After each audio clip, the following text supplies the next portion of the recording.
Hi guys! How are you today? Welcome back to my channel Adventures in America. Today I'm going to tell you some great news about traveling to the Philippines, especially to those foreign spouses of Filipino citizens as well as the children and former Filipinos who have been naturalized in a foreign country.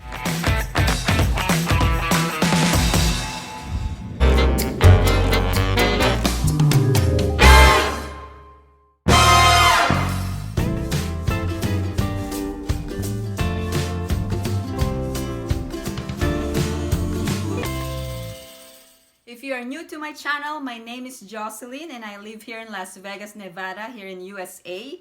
And if you haven't subscribed, please subscribe, and I hope that I will see you in my future videos as well.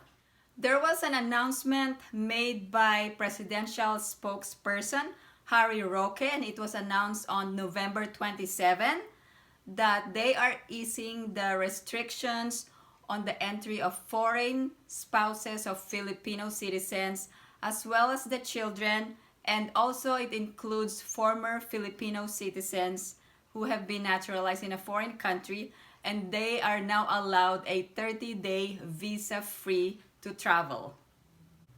The Interagency Task Force on the Management of Infectious Diseases announced the entry of foreign spouses of Filipino citizens as well as children traveling with them, and also former Filipino citizens, their entry to Philippines effective December 7, 2020, and they are now allowed to travel without getting a visa.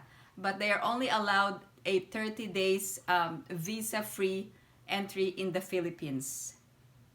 The reason for the easing up of restrictions is to allow Filipino families to reunite with their loved ones abroad, and these are only limited to foreign spouses, to children, and former Filipino citizens. So as of today, foreign tourists are not yet allowed to travel in the Philippines, but only those who have immediate family members.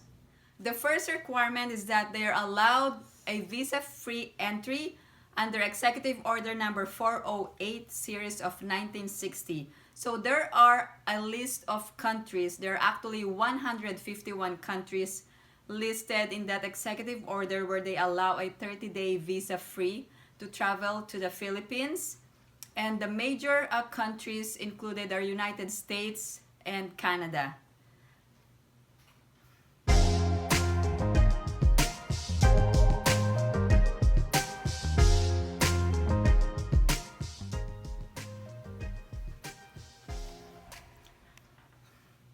Also, under Executive Order number 408, these foreign travelers must have a passport that is valid for at least 6 months, and they must have an outward or an outbound ticket to their country of origin. Number 408 shows the countries who are allowed visa-free in the Philippines for 30 days. However, there are 2 countries that are allowed like 59 days, and these countries are Brazil and Israel.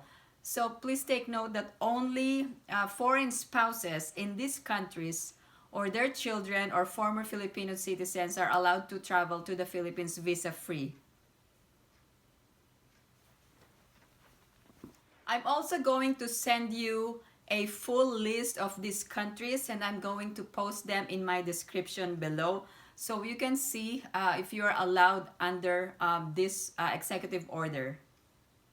The second requirement is to pre-book a quarantine facility in the Philippines. Also, I'm going to send you a list of the hotels that are accredited by the Department of Health, and I'm going to post them in the description of my video below. The third requirement is that these foreign travelers must pre-book a swab test lab in the Philippines. Fourth requirement is that these passengers must abide by the maximum passenger capacity or limit at the ports of entry. Also, please take note that you will also undergo a mandatory swab test in the Philippines, and also a mandatory quarantine for 14 days. And make sure that you bring extra cash for all the expenses that you needed to cover for hotel, for transportation, food, and for other things that you needed to be able to go home in the Philippines. Thank you guys for watching, and if you have any other comments or questions, please post them in the comment section down below and I'll get back to you as soon as I can. I hope everyone stays safe and have a great day.